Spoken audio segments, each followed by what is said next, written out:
I'm the Dark Master, and welcome back to the Kirby Right Back at Ya Retrospective. This time I'll be reviewing the very first episode of the anime proper, Kirby Comes to Cappy Town, or as it's named in the original Japanese version, He's Here, the Pink Visitor!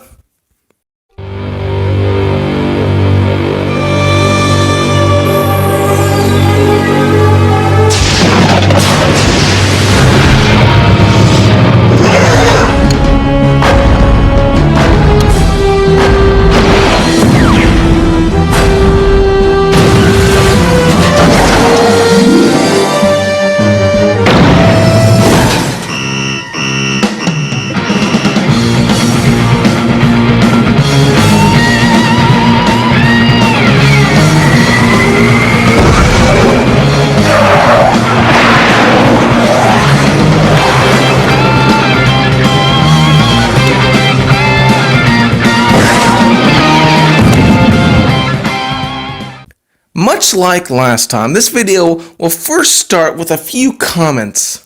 Firstly, in the previous video I said that Kirby was a 4Kids anime, and that's still technically true. You see, Kirby first aired on the Fox Box, which is what 4Kids TV was named when it first launched until 2005. Hey, maybe I'll make a whole video on that, but that's not really the point of this video. But this first run had a completely different intro I was unaware of. So let's start there. The first intro opens with a few random scenes from the anime. It also has Kirby's name pop up for a few seconds. It also has this odd, lax period where there's no voice and just the music, which is pretty good. I mean, it's still jazz and I like jazz, but it's very awkward in my opinion.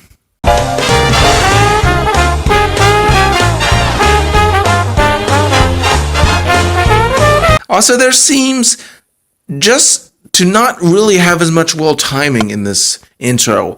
All the scenes of Kirby meant to line up with an impact are just all off. Also, it lacks all the parts of the intro that people remember. There's no nightmare service guy or DDD saying, "I need a mouse to the claw with that there Kirby." Overall, it's just a downgrade. And I guess in an inferior predecessor. Anyway, it's really good that they improved it for when I watched it. Or at least, the 4Kids rewind. It's very cool. Anyway, now let's go over the original Japanese intro.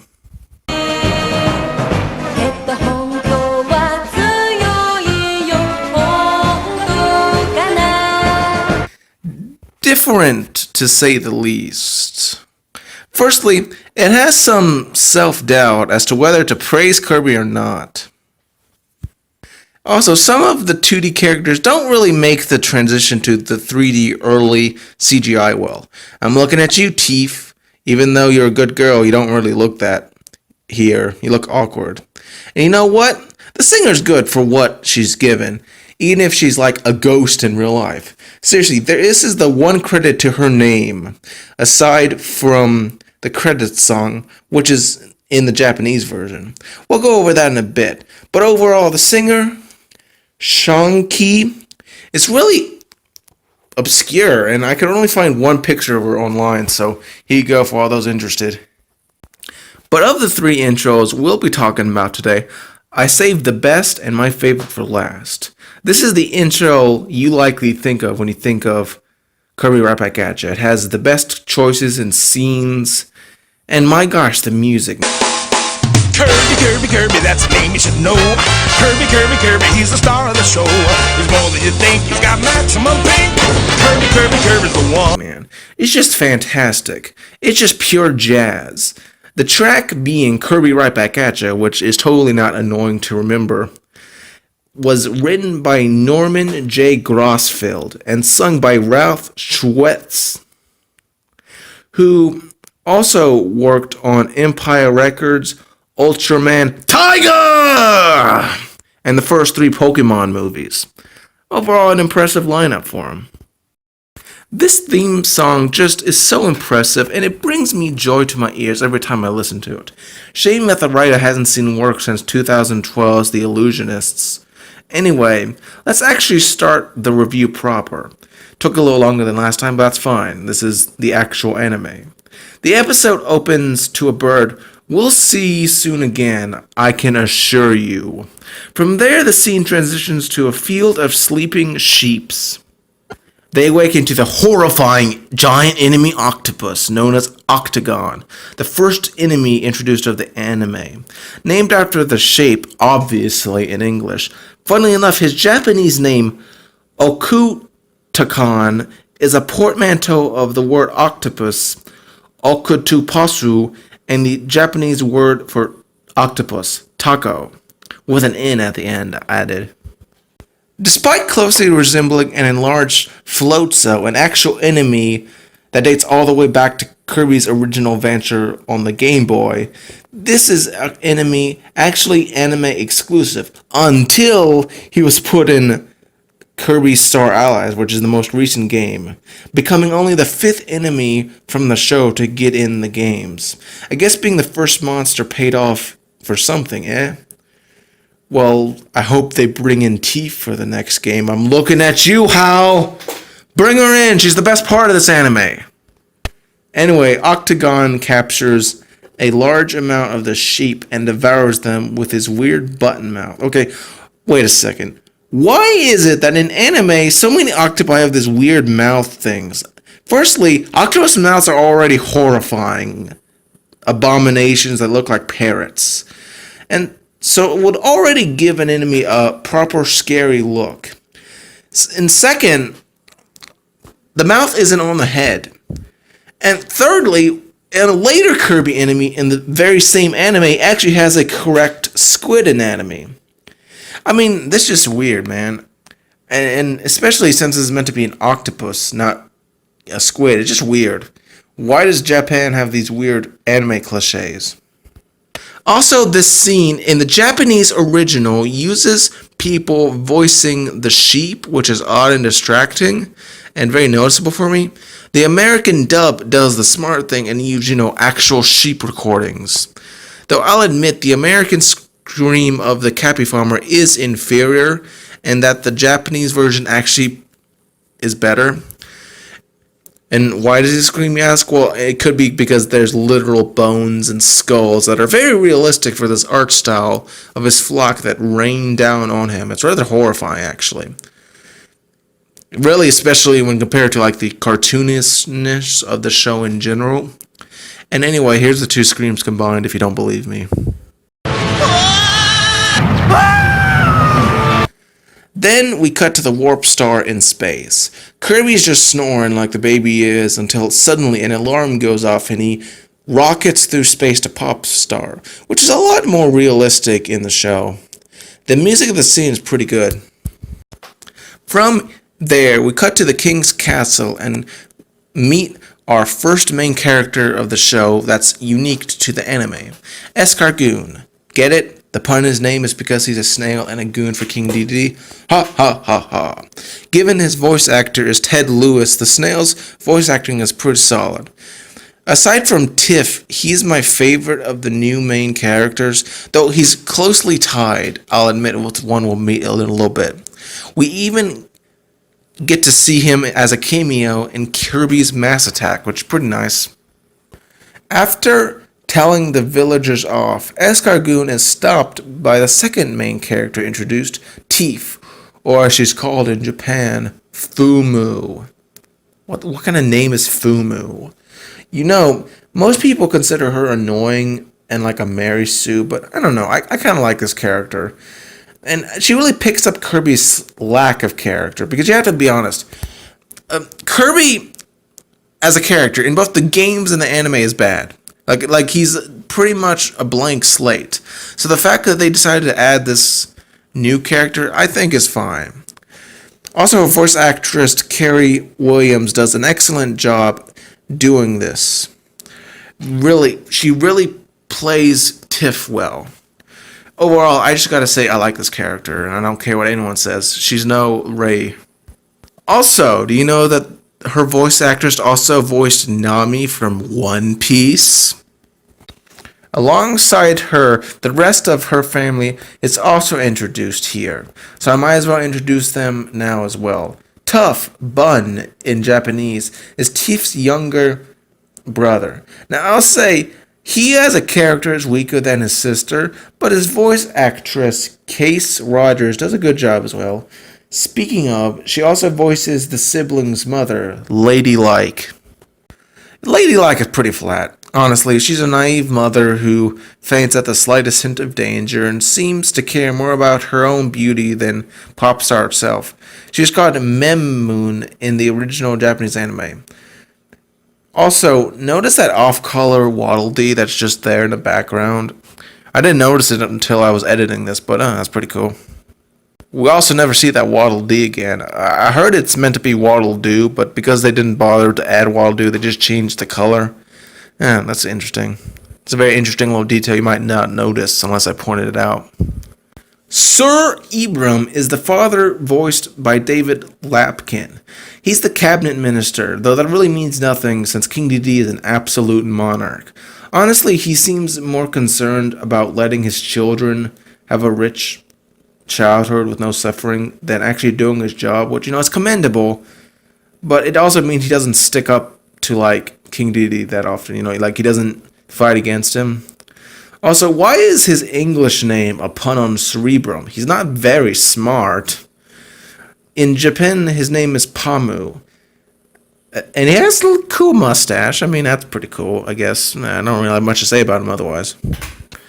Escargoon, annoyed by the minister's disagreement, threatens to put the whole family for 2 weeks in the dungeon. Seems a bit harsh, but consider that in the original Japanese anime, Escargoon threatened them with the gosh darn death penalty. Yes, really, I'm not joking. This child cartoon literally mentions the death penalty in a joking manner. Here, we finally get to meet King Dedede proper, who is also voiced by Ted Lewis. Except, here, he has a deep southern accent, boy. And you know what? I like it. Gives him a character and distinguishing nature the original voice actor Kenichi Ogatu didn't. No offense, but his voice was just deep and nothing else in the original anime. Kinda reminds me of Foghorn Leghorn if I really think about it. Anyway, he scoffs at the villagers' accusations. Little fella wouldn't hurt a fly unless it was on the end of a fish hook. Hey, King Dedede, one southerner to another, I wouldn't laugh about that. Do you know they said the same thing about the snakeheads and kudzu, and what do you know, those things have taken over the south. Invasive species are a thing. For some reason, the octopus just decides to, cast suspicion on itself by staring evilly at Tiff.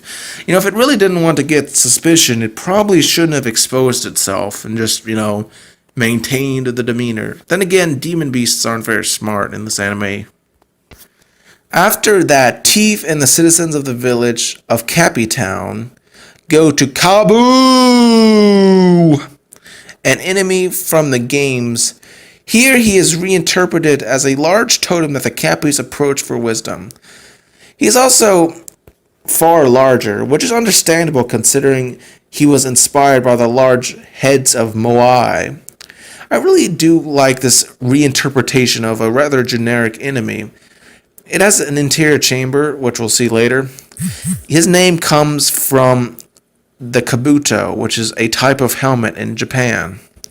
Sir Ibram asks Kaboo, who is voiced by Jim Napolitano, about the monster, though his wife seems more interested in less serious problems. And it's robbing me of my beauty sleep. King Dedede says it's not his monster. But I don't believe that. Ladylike, people's sheep are being killed and their livelihoods destroyed.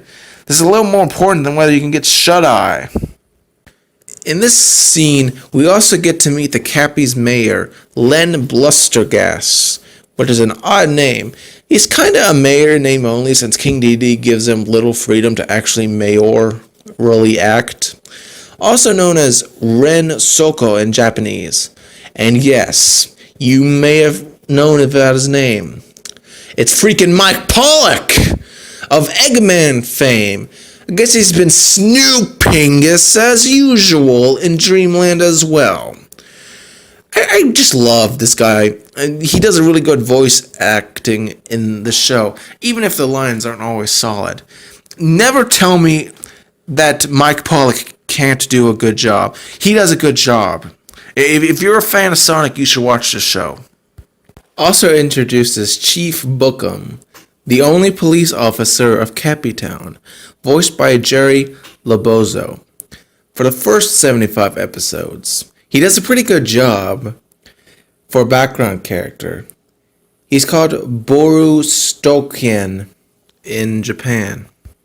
So as you can see, Kaboo serves as a sort of lore dumper, albeit in the English dub, he's more cryptic and is better written. You see, in the original anime, he just flat out ruins the mystery and says, "Nightmare is behind it all," which is just silly. Also, King Dedede's tank is actually militarily colored in the original Japanese anime.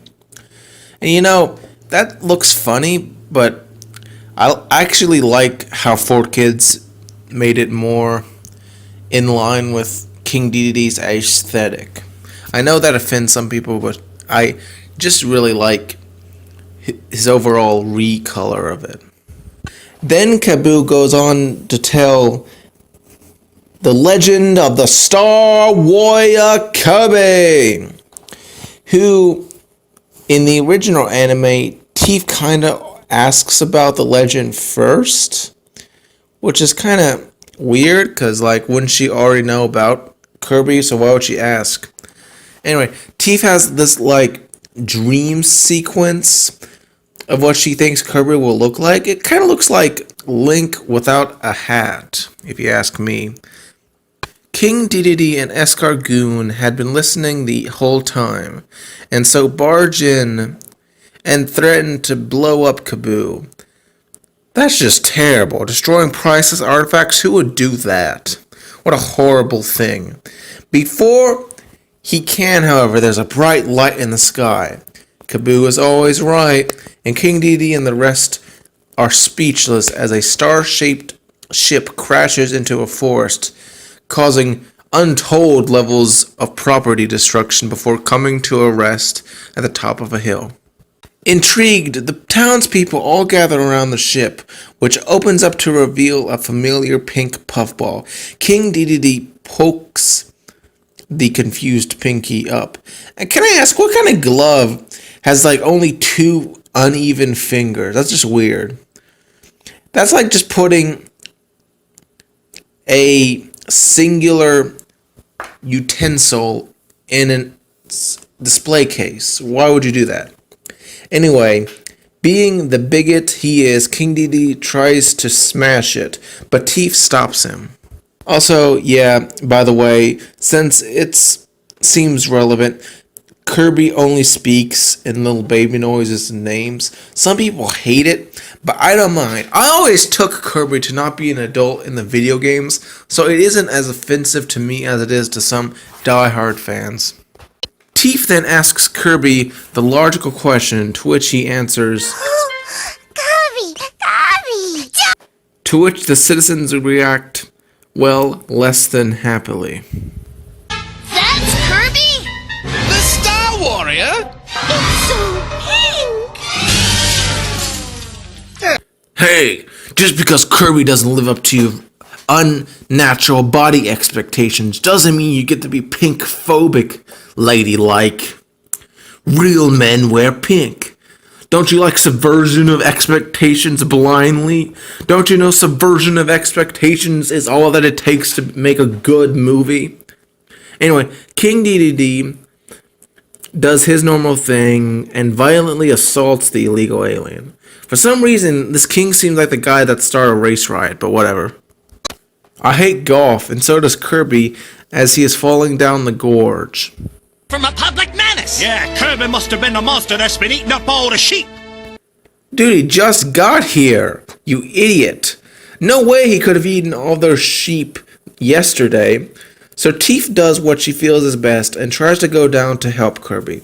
Unfortunately, she stepped on the wrong stone and begins falling to her death, and I do mean that. If Kirby hadn't been there, she would have been impaled. Anyway, Kirby does something that we rarely see again, and that is Kirby's ability to puff up and fly. He then saves Tifa from a family unfriendly death. Oh yeah, there's those other two characters I haven't talked about until now. Those Fololo and Falala, or Lololo and Lalala in the video games. Both are voiced by Terra Sands. But since they get their own episode very soon, I'll share my thoughts on them then. But suffice it to say, they're friends of Teef and Tuff, and that's about it. Teef, despite being saved, still doesn't think Kirby is a warrior. Kirby just runs off, and can I say his run music is pretty cool? Just listen to it.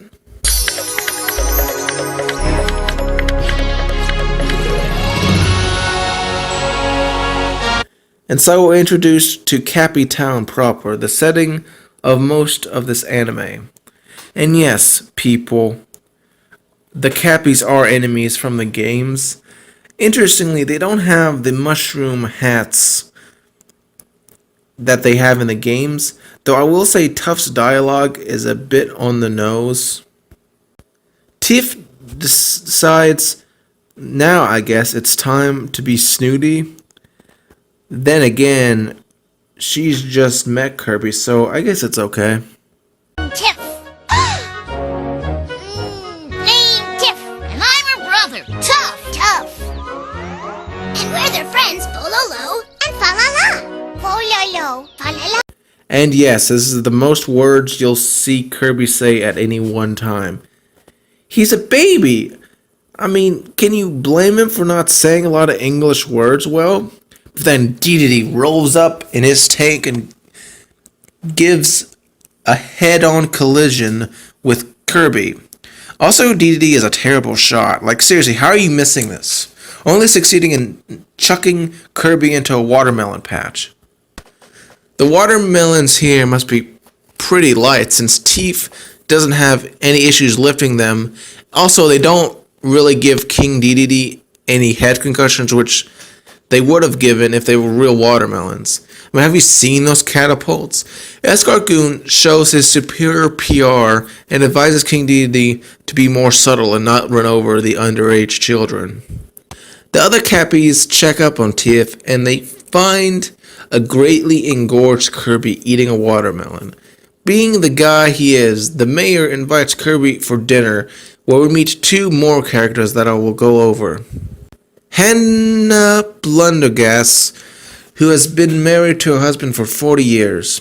She's voiced by Casey Rogers, and for some reason shifts between an elderly and non-elderly voice from time to time. Not much to say about this tertiary character that is the wife of the mayor. Buttercup is also introduced and is Bookham's wife, voiced by Lisa Ortiz. And I have even less to say about her. Her name in Japan is Sato. The mayor and Bookums try to congratulate Kirby, but the poor Kirby has no idea what they're saying. Just like any other rude guest, Kirby then eats all the food, including the freaking tablecloth, and leaves when confronted by Teef over this fact.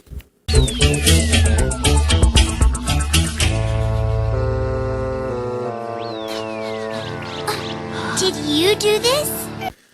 Okay, first of all, no, Tiff. Kirby inhales things whole. You wouldn't even see the bones if he actually ate those sheep. Secondly, Kirby just got out there. I highly doubt he would have been able to eat all those sheep.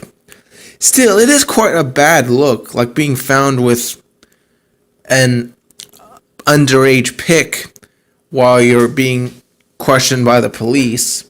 So Teef and the gang go with Kirby and hide in a shack. What follows is a questioning somewhat similar to what friends do with a struggling addict. This questioning is stopped, however, by noise, and I'm just going to play it. Shack! Little after my brother sort of right eye. Excuse me, what? It's Tiff! I said right, tough. Okay. This is Sword and Blade Night, but before I go over them, what is Blade saying? What is that accent? Okay, Sword is British, that's obvious, but like, just listen to this. Doing here. This is what I said, a king. Seriously, what kind of accent is that? It's some sort of hybrid between Cockney, Irish, Gaelic, and Welsh. I can't even understand what he's saying. Anyway, Blade Knight and Sword Knight both use similar if recolored swords, so I don't know really what's the difference between a blade and a sword, but they have different armor designs. One is a typical knight helmet. The other goes for a xenomorph look. Both are voiced by Eric Stewart. Indeed, he voices the next character as well, which is Meta Knight, and quite an interesting interpretation of the character. Not so sure.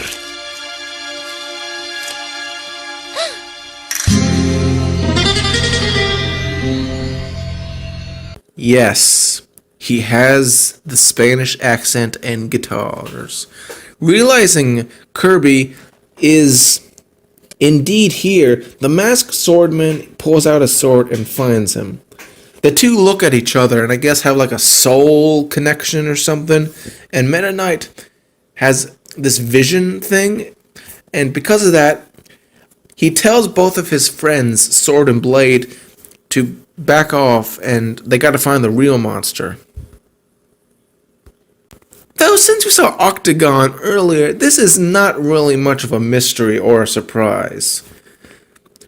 There's an explosion heard from King Dedede's castle, and it's because King Dedede and Escargoon are trying to fix up Kirby's starship.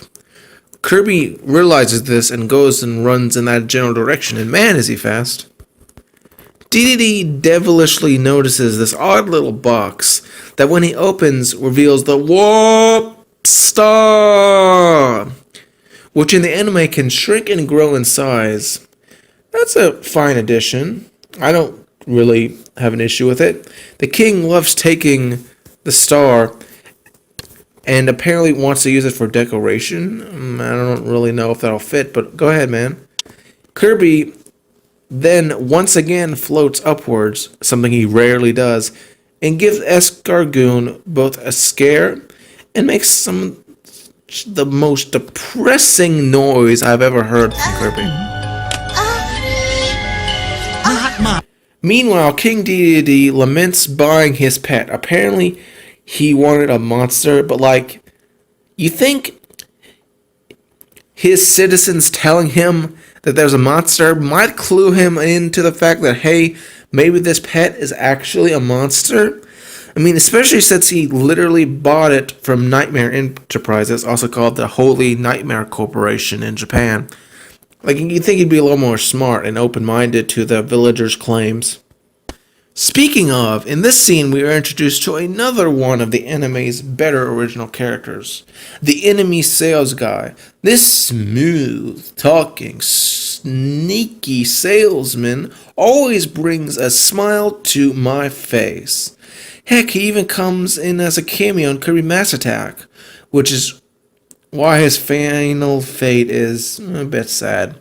Also, I imagine the mechanical platforms get really dusty and need to be cleaned. I mean, does anyone here know what it's like to own a console?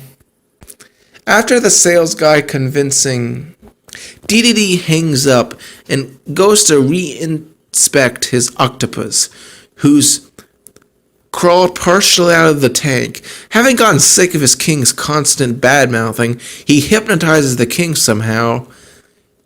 Though it's more like mental molestation, I guess. I mean, seriously, listen to the sound that King Dedede makes. Kirby, unfortunately, walks in at the wrong time, and King Dedede, possessing a horrifying grin, starts attacking Kirby. And you know, the CGI doesn't look that bad, even though people say it does. Also, Kirby's moan here is just hilarious. Just listen to this. Oh hey look, it's that scene used in the original Foxbox intro. Man, they really pulled as much of the first episode as they could into the intro. Anyway, DDD is just as incompetent hypnotized as he is normally and rams into a pillar, causing the mini warp star to fall out, which Teeth picks up. This will be needed later. The pair are almost crushed, but are saved by Meta Knight. But just a thought, wouldn't it be easier for him to run if he didn't continuously hold the cape in front of his body in that cool pose? Like, he does this throughout the anime, and I'm just thinking, like, isn't he gonna fall over? Because the flowing cape is just, like, in front of his legs. After that, Octagon reveals his larger, redder, true form. You know, I can't really blame Kirby for being scared, as he's not the only one. For when King DDD awakens, he is rightfully terrified, and of course Meta Knight and his two men try to stop the demon beast, only to fail miserably. Teeth and her brother try to escape, but Octagon's tentacle catches them, similar to how he caught the sheep. The brave hero he is, Kirby, steps in to save them. Unfortunately, the thing reproduces asexually. That's not right! The octopi, or I guess the octagoni, beat the ever-loving poop out of Kirby. King Dedede is of course impressed, as most people are when something actually works, and Kirby slowly starts turning green. What's going on? Is he starting to be low in energy? Well, he actually is, as Meta Knight reveals another fact about the star King Dedede dropped. That is the warp star, the source of Kirby's power. This is an excellent addition that the anime makes upon the previously established lore in the games. You see, in the games, a warp star was just some generic star that Kirby used to move. Here it's given more significance. Kirby regains his composure and runs away. Teeth follows closely behind, trying to bring him the warp star. Kirby gets to the roof where Octagon corners him. Teeth also arrives and comes with the warp star. This inspires Kirby to finally fight back. Of course, that means he eats the Octagonies. And can I just say, it's way more powerful than he is in the games. Also, he almost swallows Teeth, but that's because she was caught off guard. Basic defense. Inhale. Okay, so how does Meta Knight know this? Like, is Kirby's copy ability just something that is innate to the Star Warrior race? Why does Meta Knight never use it if that's the case? Also, he's just met Kirby. I mean, like, I know they had that face-to-face, like, soul-searching vision, but, like, seriously, it just seems weird that he'd know that. Anyway, Octagon, not to be beaten, spews octopi that are flaming. Can I just say, it would be extremely depressing and painful to be born while on fire. Impressively, Kirby fights back without a copy ability, knocking the Octagami all around. Not to be beaten, Octagon pulls out his second tentacle and double shafts his shots. Kirby then inhales these fiery calamari, much to everyone's shock. Seriously, why is everyone shocked? He previously inhaled stuff. It's kind of weird. Now we see our first copy ability of the anime.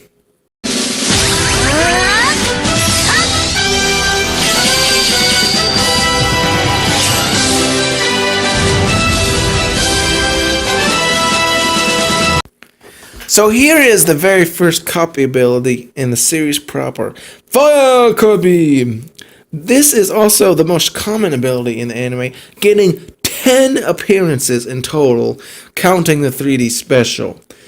Fire Kirby's abilities do vary a bit with each episode. For example, sometimes he'll shoot fireworks and sometimes he'll just shoot like a flamethrower. Also, Kirby's design is pretty good with the emerald-studded headband and how his pink becomes more vividly reddish pink. Overall, I really like this design. It works. That is Kirby's copy ability. After inhaling an attack, Kirby can transform himself. Kirby has now become Fire Kirby. Okay, look. I know in the future episodes, Meta Knight's past is revealed, but that doesn't explain how he knows this about Kirby specifically. Like, again, is this something that is just inherent with, like, Star Warriors? Or, like, what? Like, seriously, like, why does no one but Kirby have the copy ability, if that's the case? Octagon doesn't get the memo and shoots fire at Fire Kirby. Kirby is of course completely unaffected and eats Octagon's fire and shoots it right back at him.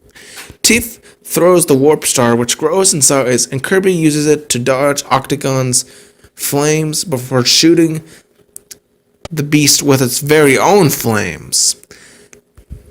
Now, when I first watched this series, I thought Kirby just blasted Octagon in a very typical manner that he will use for future monsters in the show. But actually, it's much worse than that. Octagon's is holding onto the castle for dear life, but Kirby literally makes his head explode in fiery explosions, then sends him flying. That's just gruesome, man. Kirby then loses his ability and rejoins his friends. I thought the stars only fall on Tiff, as I would have thought they would have spread further than that, but hey. Also, I noticed that Sir Ibram, Ladylike, Lololo, and La La La, here are all just stationary JPEGs. Did you notice that? There goes my reefer! Well, DDD, you should have read the extremely vague TOS. This episode then shifts to the sales guy looking through a lens cap of a telescope and reporting to his mysterious boss the findings, to which the nightmare merely responds laughing. I will say the American English dub keeps this guy a secret better than the original, where Kaboo just spits out the name, though his first appearance could have been better. Like, seriously, maybe instead of just laughing, be like, ha, ha, ha. Let's see how this plays out. The episode ends with Kirby getting ready to leave on his starship. Tiff is kind of mean to Kirby, which, I'll admit this kind of is weird, but he does warm up to him as he leaves. DDD then has the bright idea to shoot Kirby down, which is so stupid. If you wanted to be sure that Kirby left, why not just let him leave? Hey, I do believe I've been starstruck! Come back here! Come down away from me! You found things! DDD then attacks Escargoon instead of admitting his own fault. Huh, that sounds familiar. The ending is sweet as Tiff offers Kirby a place to stay. And oh boy, will that be the focus of the next episode. This was an excellent first episode. It introduced all the major characters alongside with quite a few secondary and tertiary ones. Also, can I just say the music was really good at points, especially when Kirby did the copy ability and when he was fighting Octagon. Way more than a Japanese soundtrack. Now listen, I know the music is often considered to be inferior, and while I do think it's in certain cases is, such as that wah wah or something, but I do think it works in certain instances. Like, no offense, but the ability music when he changes ability, that is without a doubt my favorite music in this entire anime. It's just fantastic. The whole triumphant da da da da, it really works. I'll play it again, but I don't want to get copyright struck by Nintendo. Speaking of, before we end this, let's go over the credits. And now, in the original English versions, there's really just the theme song, but without the lyrics, and it's not really that much to talk about, really.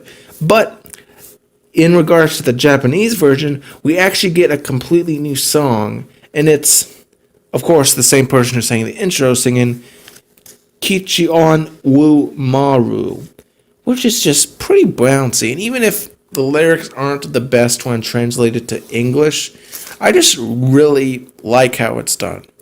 Though I gotta ask a question. That graffiti in the background, is that like a thumbs up or a penis? Like, seriously, look at that. What is that? Did they just take a picture of some random graffiti alleyway and they didn't notice? Huh.